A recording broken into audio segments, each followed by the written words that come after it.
আসসালামু আলাইকুম নবম শ্রেণীর শিক্ষার্থীরা, আশা করি সবাই ভালো আছেন। তো আমি আপনাদের সাথে আজকে আলোচনা করব আপনাদের বার্ষিক পরীক্ষার গণিত ক সেট প্রশ্ন নিয়ে। আপনারা অনেকে আমার থেকে পাঞ্জেরি ক সেটের কোশ্চেনের জন্য বলছিলেন, তো আমি আজকে আপনাদের সাথে পাঞ্জেরির ক সেট কোশ্চেনটি নিয়ে আলোচনা করব। যাদের যাদের সামনে গণিত পরীক্ষা তারা ভিডিওটা দেখেন।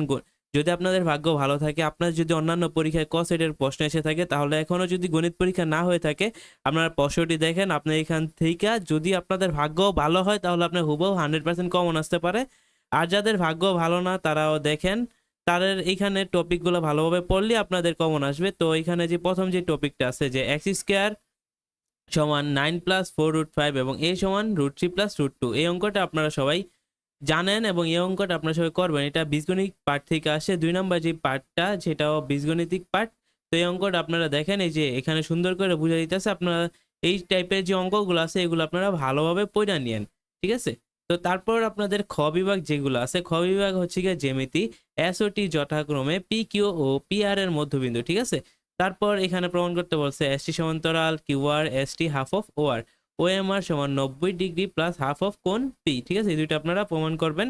তারপর দেখেন এখানে লিখছে যে পি কে পরিসীমা ধরে একটি সমবাহু ত্রিভুজ আঁকো, এমন একটি ত্রিভুজ আঁকো যার ভূমি কিউ, ভূমি সংলগ্ন কোণ এক্স এবং অপর দুই বাহুর অন্তর আর, ঠিক আছে? অঙ্কনের বিবরণ সহ আবশ্যক। তারপর দেখেন একটি সামান্তরিকের কর্ণদ্বয় P-5 কিউ সেন্টিমিটার এবং তাদের অন্তর্ভুক্ত কোণ ওয়াই, সামান্তরিকটি অঙ্কন কর এবং অঙ্কনের বিবরণ দিও।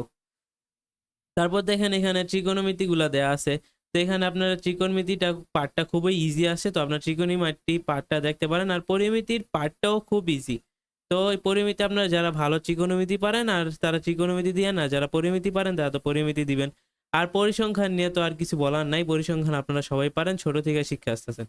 আচ্ছা, তো এইখানে দেখেন সংক্ষিপ্ত প্রশ্নগুলো আছে। তো এখানে সংক্ষিপ্ত প্রশ্নগুলা একটু ছোট করি তাহলে হয়তো বুঝা যাব।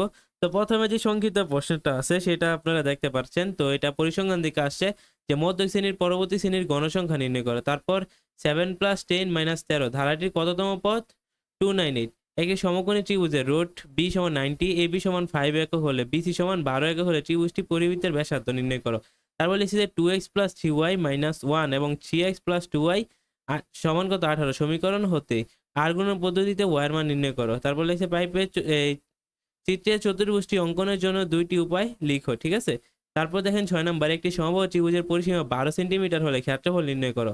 তারপর লিখছে তিনজন কৃষক 4 থেকে 5/6 অনুপাত 3/8 অনুপাত 9/16 অনুপাতে মোট 340 কেজি ধান কিনে আনলে তৃতীয় কৃষক কত কেজি ধান কিনেছিল?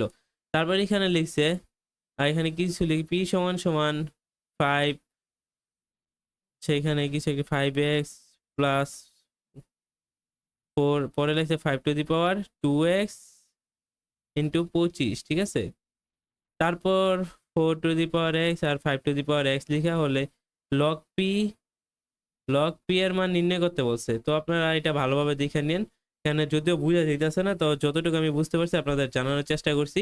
তারপর হচ্ছে 3 tan² - 2√10θ+1 = 0 হলে থিটার মান নির্ণয় করো। তারপর এটা হচ্ছে গিয়া a² + b² = 53 এবং a - b = 5 হলে a² - b² এর মান নির্ণয় করো। একটি রম্বসের ক্ষেত্রফল 96 বর্গ সেন্টিমিটার হলে এর বর্গের দৈর্ঘ্য 16 সেন্টিমিটার হলে প্রতি বাহু দৈর্ঘ্য কত? ঠিক আছে? তারপর পি আর কিউ দুইটা মৌলিক গুণনীয়ক দেওয়া আছে, এটা সেট থেকে আসছে। তারপর এসে যে f(x) = 6x² - 13x + 23x - 9 হলে দেখাও যে 2x - 1 f(x) এর একটি উৎপাদক। তারপর একটা চিত্র দিছে, তো চিত্রটা আপনারা ভালো করে দেখে নেন। আপনারা যদি এটার কোশ্চেন গাইডের সাথে মিলান তাহলে হয়তো আপনারা বুঝতে পারবেন, ঠিক আছে? আর এই হচ্ছে আপনাদের বহু নির্বাচনী পার্ট। তো বহু নির্বাচনী পার্ট যতটুকু বুঝা যায় আমি আপনাদেরকে একটু বইলা দেই। এগুলো আপনারা গাইডের সাথে মিলাই নিবেন। দেখেন a সমান 2, 3, 4, b সমান 1, 3 হলে এখানে কিছু উপাদান দেওয়া আছে, এগুলো দেখে নিন। তারপর এখানে 0.0004 এর সংখ্যাটি সাধারণ, হ্যাঁ, সাধারণ কত মেবি গুণক কত লিখছে। তারপর y সমান 3:2 হলে 4x:5y সমান কত? তারপর লিখছে যে f অফ a সমান a স্কোয়ার, তাহলে a square plus 5 f of -1 সমান থিটা হলে এর মান কত? এখানে যতটুকু বুঝে গেছে আমি বলতাছি, এর থেকে বেশি আমি আর বলতে পারবো না। তারপর লিখছে a + 1/a সমান 2√2, তাহলে লিখছে যে a স্কোয়ার প্লাস 1 মানে এই যে a square plus 1/a square এর মান নির্ণয় করতে বলছে। তারপর বার করতে বলছে যে a কিউব প্লাস 1/a কিউবের মান, ঠিক আছে। তারপর এখানে কোণের একটি 90 ডিগ্রি কোণের সম্পূরক কোণের অর্ধেক কত, ঠিক আছে। তো 90 ডিগ্রির সম্পূরক কোণের অর্ধেক এটা। তারপর দেখেন জ্যামিতিক উপপাদ্য প্রমাণের কয়টা ধাপ, তারপর কোন কোন দুইটি দ্বারা সমকোণ ত্রিভুজ গঠন করা সম্ভব, প্রথম 7টি স্বাভাবিক সংখ্যার সমষ্টি, ঠিক আছে। তো এখানে আপনারা দেখেন, আপনারা একটু কষ্ট করে বুঝা বুঝা গাইডের সাথে মিলাই নিয়েন, ঠিক আছে। তো আমার হয়তো এই যে এখানে আপনারা এখান থেকে সুন্দর করে স্ক্রিনশট নিয়ে আপনারা গাইডের সাথে মিলাই নিলে আপনারা বুঝতে পারবেন যে কোনটা কোথা থেকে আসছে। তো আপনারা দেখেন এখানে বলছে কোন বিএসি কত, প্রবৃদ্ধ কোণ বিওসি এর মান কত, তারপর ত্রিভুজের ক্ষেত্রে, তারপর শুধুমাত্র বাহু দৈর্ঘ্য দেয়া থাকলে নিচের কোনটি আঁকা সম্ভব, তারপর ও কেন্দ্র বিশিষ্ট বৃত্তে, ঠিক আছে। তারপর দুইটি ব্যাসার্ধ কত সেন্টিমিটার আর দুইটি সংখ্যার অনুপাত 3:5 বলে তাদের লসাগু 45, তাদের লসাগু কত।